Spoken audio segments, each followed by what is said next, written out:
Hello students, मैं हूं Shubham Goswami and welcome back to another important video. Student, मैं आपके लिए लेकर आया हूं 12th केमिस्ट्री का एक और मोस्ट इम्पॉर्टेंट वीडियो, जो कि उन सभी स्टूडेंट्स के लिए इम्पॉर्टेंट है जो 12th में हैं और बोर्ड एग्जाम की तैयारी कर रहे हैं। देखिए, मैं आपको regular physics, chemistry, Hindi, English के इंपॉर्टेंट क्वेश्चंस की वीडियोज प्रोवाइड करवाता रहता हूं और साथ में आपका सिलेबस भी बढ़ाता रहता हूं। ऐसे में इस वीडियो में मैं आपको 12th केमिस्ट्री के चैप्टर 1 से चैप्टर 3 तक 5 महत्वपूर्ण प्रश्नों को आंसर के साथ पढ़ाने वाला हूं। देखिए, आप लोग चैप्टर तो पढ़ रहे हैं, जैसे आपने ठोस अवस्था पढ़ा होगा या विलयन चैप्टर, और आपका जो थर्ड चैप्टर है वैद्युत रसायन, ठीक है। तो हो सकता है कि आप एक दो चैप्टर पढ़ चुके हों, बहुत सारे स्टूडेंट होंगे जो तीनों चैप्टर पढ़ चुके होंगे। तो उन सभी स्टूडेंट्स के लिए ये वीडियो बहुत ही इंपॉर्टेंट है, क्योंकि आपने चैप्टर तो पढ़ लिया, लेकिन उस चैप्टर से कौन से क्वेश्चंस हैं जो बोर्ड एग्जाम में पूछे जा सकते हैं वो भी तो आपको जानना चाहिए। तो चलिए आज के इस वीडियो को स्टार्ट करते हैं। तो वीडियो को लास्ट तक देखते रहिए। सबसे पहले इस वीडियो को लाइक कर दीजिए ताकि इसी प्रकार की वीडियोज मैं आपको रेगुलर प्रोवाइड करा सकूं। देखिए, सबसे पहला क्वेश्चन हमारा है ठोस अवस्था चैप्टर से, फर्स्ट चैप्टर से, कि आयनिक ठोस की परिभाषा दीजिए। यानी कि जो आयनिक ठोस होता है, आयनिक सॉलिड्स होते हैं, वो क्या होते हैं, उनका डेफिनेशन आपको बताना है। तो चलिए देखते हैं। देखिए, आयनिक ठोस नाम से क्या लग रहा है आपको? वह ठोस जिनके क्रिस्टल जालक धनायनों तथा ऋणायनों से बने होते हैं। यानी कि आयन दो प्रकार के होते हैं, एक धन आयन, एक ऋण आयन, ठीक है। तो ऐसे ठोस जिनके क्रिस्टल जालक धनायनों और ऋणायनों से मिलकर बने होंगे उन्हें हम आयनिक ठोस कहेंगे, ठीक है। तो डेफिनेशन लिखते हैं, उसके बाद समझाते हैं। तो देखिए, उदाहरण भी मैं आपको बताऊंगा। तो लिखिए, जिन ठोसों के क्रिस्टल जालक अब क्रिस्टल जालक क्या होता है, ये सब जब मैं आपको चैप्टर पढ़ा रहा था तब बताया था। बहुत सारी एकक कोष्टिका मिलकर एक जालक का निर्माण करती हैं, जिसे हम क्रिस्टल जालक कहते हैं। अब एकक कोष्टिका क्या होती है तो सब कुछ मैं आपको बता चुका हूं, ठीक है। एकक कोष्टिका की डेफिनेशन आप बता सकते हैं कि क्रिस्टल जालक की वह छोटी से छोटी इकाई जिससे मिलकर क्रिस्टल जालक का निर्माण होता है, एकक कोष्टिका कहलाती है, ठीक है। तो देखिए, जिन ठोसों के क्रिस्टल जालक धनायनों और ऋणायनों, तो देखिए चैप्टर मैं आपको ऑलरेडी पढ़ा चुका हूँ, full chapter in one video भी आपको पढ़ा दिया गया। अगर आपने नहीं देखा तो सर्च कीजिए ठोस अवस्था फुल चैप्टर, शुभम लेक्चरर, आपको वीडियो मिल जाएगा, ठीक है। धनायनों और ऋणायनों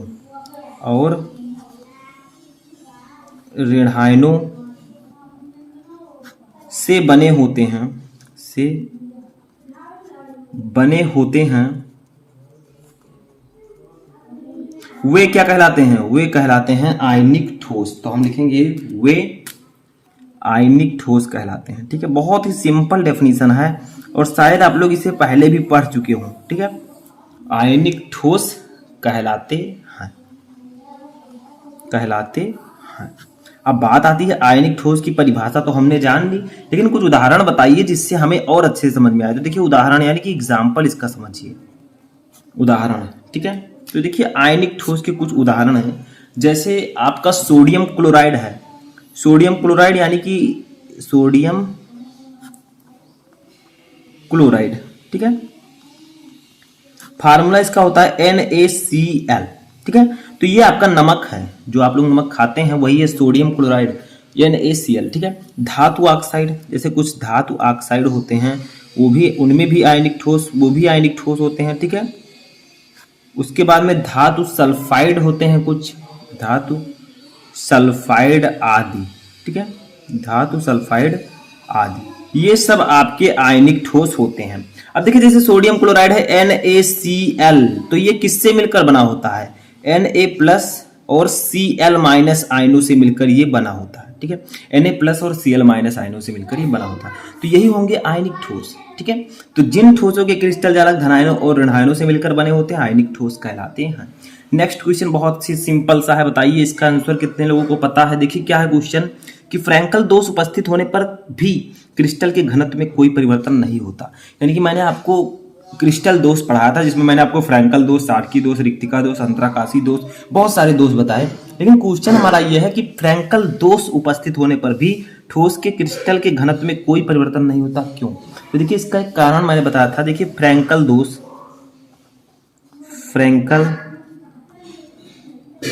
दोष में धनायन अपने जालक बिंदुओं से हटकर, ठीक है, जालक बिंदुओं से हटकर कहाँ चले जाते हैं? अंतराकाशीय स्थान में चले जाते हैं। अंतराकाशीय स्थान में आ जाते हैं, इसलिए क्रिस्टल के घनत्व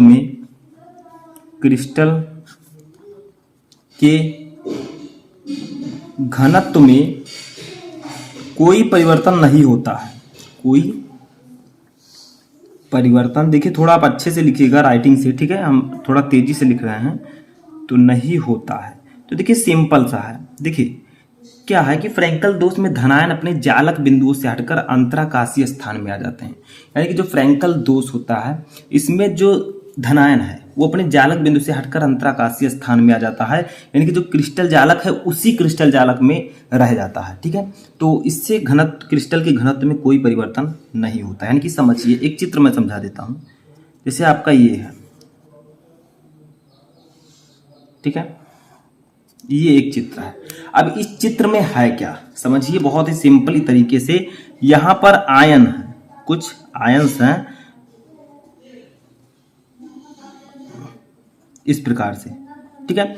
जैसे यहां पर धन आयन है, यहां पर ऋण आयन, यहां पर धन आयन, यहां पर ऋण आयन, धन आयन, ऋण आयन, धन आयन, ऋण आयन और धन आयन, ठीक है। अब होगा क्या, ये तो एक सिंपल क्रिस्टल जालक है। अब एक क्रिस्टल जालक ये होगा, ये क्या है, ये वाला जो है इसे हम सिंपल मान लेते हैं, यानी कि इसमें कोई दोष नहीं है, ठीक है। अब एक इधर भी है, इसमें भी ऐसे होंगे मॉलिक्यूल्स, आयन ऐसे ही होंगे। तो देखिए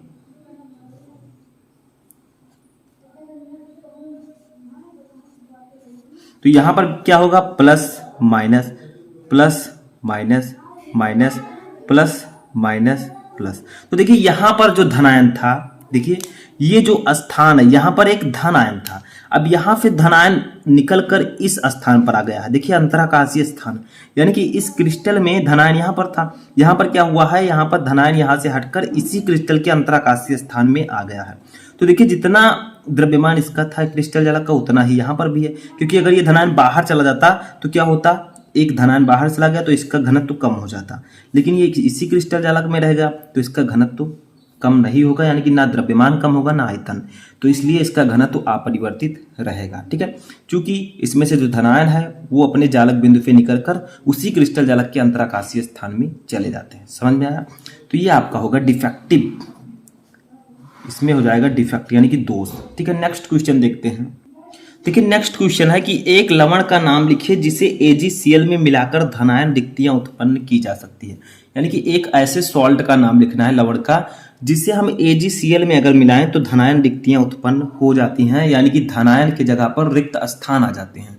तो देखिए हम AgCl में क्या मिलाएंगे, ठीक है, AgCl में क्या मिलाएंगे कि धनायन उसमें रिक्तियां उपस्थित हो जाए, तो हम मिलाएंगे CdCl2 कैडमियम क्लोराइड, ठीक है, अथवा SrCl2।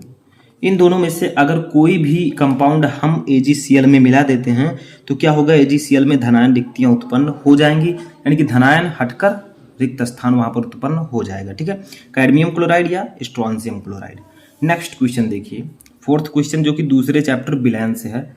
क्वेश्चन क्या है कि परासरण दाब क्या है, यानी कि व्हाट इज ऑस्मोटिक प्रेशर, ठीक है, इसे इंग्लिश में क्या कहते हैं, ऑस्मोटिक प्रेशर, ठीक है। तो इसका हम लोग डेफिनेशन समझेंगे। देखिए सबसे पहले इसका हम परिभाषा समझ लेते हैं, ठीक है। तो देखिए परिभाषा, ठीक है, तो देखिए परासरण दाब होता क्या है। तो देखिए यहां पर लिखेंगे विलायक, पहले समझिए भी मैं चित्र भी समझाऊंगा। तो देखिए विलायक, ठीक है, का कम सांद्रता वाले, का कम सांद्रता वाले विलयन से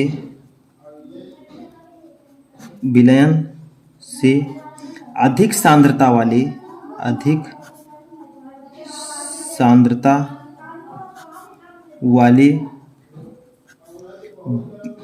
विलयन की ओर, ठीक है, अर्धपारगम्य झिल्ली, अर्ध पारगम्य झिल्ली, ठीक है। अर्धपारगम झिल्ली क्या होता है अभी मैं बताऊंगा। में से प्रवाह, में से प्रवाह क्या कहलाता है बताइए। में से प्रवाह परासरण कहलाता है। क्या कहलाता है? परासरण कहलाता है। तो ये तो हुआ परासरण, ठीक है, कहलाता है। अब समझिए, तो देखिए यहां पर क्वेश्चन में हमें सिर्फ परासरण बताना था, ठीक है। तो परासरण क्या है ये मैं आपको बता रहा हूं। परासरण दाब नहीं, उसको मैं बाद में बताऊंगा, ठीक है। तो परासरण क्या होता है समझ में आया। एक सिंपल सा डेफिनेशन है, अभी चित्र के साथ भी मैं समझाऊंगा। तो विलायक का कम सांद्रता वाले विलयन से अधिक सांद्रता वाले विलयन की ओर अर्धपारगम झिल्ली में से प्रवाह परासरण कहलाता है। इसे हम लोग इंग्लिश में कहते हैं ऑस्मोसिस, ठीक है। क्या कहते हैं? ऑस्मोसिस। यहां पर मैं लिख देता हूं ऑस्मोसिस, क्योंकि इंग्लिश भी याद रखिए, ज्यादा अच्छा रहेगा, ठीक है। तो यही होता है परासरण। अब यहां पर हम लोग एक चित्र बनाएंगे, उस चित्र को समझिए, सब कुछ आसानी से समझ में आ जाएगा। देखिए ये एक पात्र है, ठीक है, ये एक बर्तन है, इसके बीच में एक झिल्ली रखी गई है। ये देखिए ये एक झिल्ली है, ठीक है, और इसी को हम क्या कहते हैं? अर्धपारगम झिल्ली। तो ऐसे ऐसे बनी है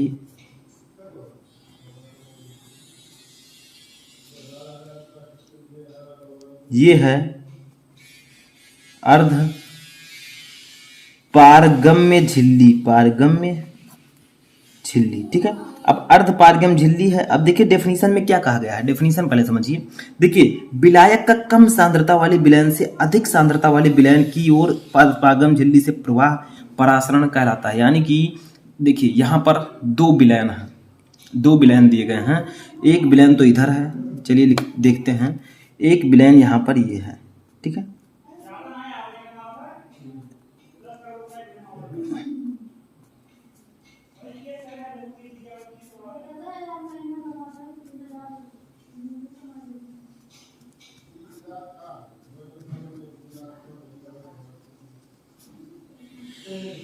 ठीक है, ये देखिए दोनों ओर विलायक दिए गए हैं, दोनों ओर विलयन है, ठीक है, दोनों ओर क्या है? विलयन है।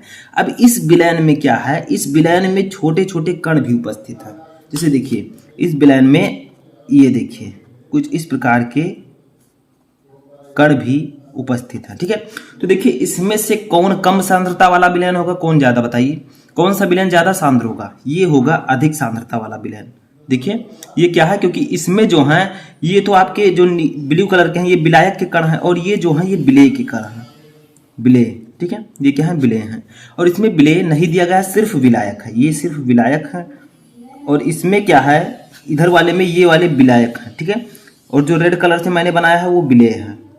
तो देखिए इसकी सांद्रता अधिक होगी। तो क्या कहा गया है समझिए, विलायक का कम सांद्रता वाले विलयन से अधिक सांद्रता वाले विलयन की ओर अर्धपारगम झिल्ली में से प्रवाह परासरण कहलाता है। यानी कि जो ये कम सांद्रता वाला विलयन है इसका प्रवाह अर्धपारगम झिल्ली द्वारा अधिक सांद्रता वाले विलयन की ओर होगा, तब यहां पर परासरण क्रिया होगी, ठीक है। यानी कि विलायक का कम सांद्रता वाले विलयन से अधिक सांद्रता वाले विलयन की ओर प्रवाह क्या कहलाता है?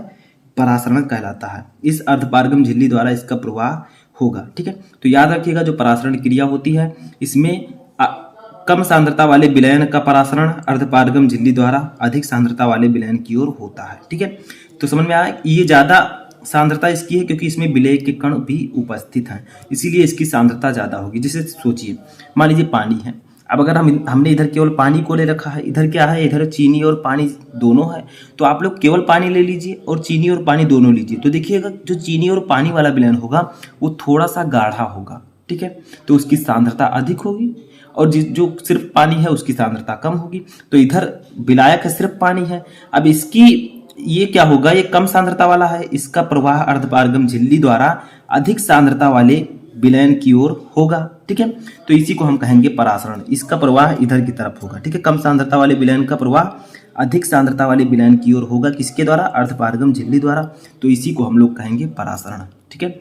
आई होप कि आपको ये क्वेश्चन भी अच्छे से समझ में आ चुका होगा। अब ये तो था चौथा क्वेश्चन। अब हम देखेंगे अपना पांचवा क्वेश्चन, जो कि हमारे तीसरे चैप्टर से होगा, जिसका नाम वैद्युत रसायन है। ठीक है, क्वेश्चन क्या है कि मोलर चालकता तथा तुल्यांक चालकता में क्या संबंध होता है। यानी कि जो मोलर चालकता होती है और तुल्यांक चालकता होती है, इन दोनों के बीच कौन सा रिलेशन होता है, उस फार्मूले के लिखिए। ठीक है, तो हम लिखेंगे यहाँ पर हम लिखेंगे मोलर चालकता। ठीक है, मोलर चालकता तथा तुल्यांक चालकता, तुल्यांक चालकता में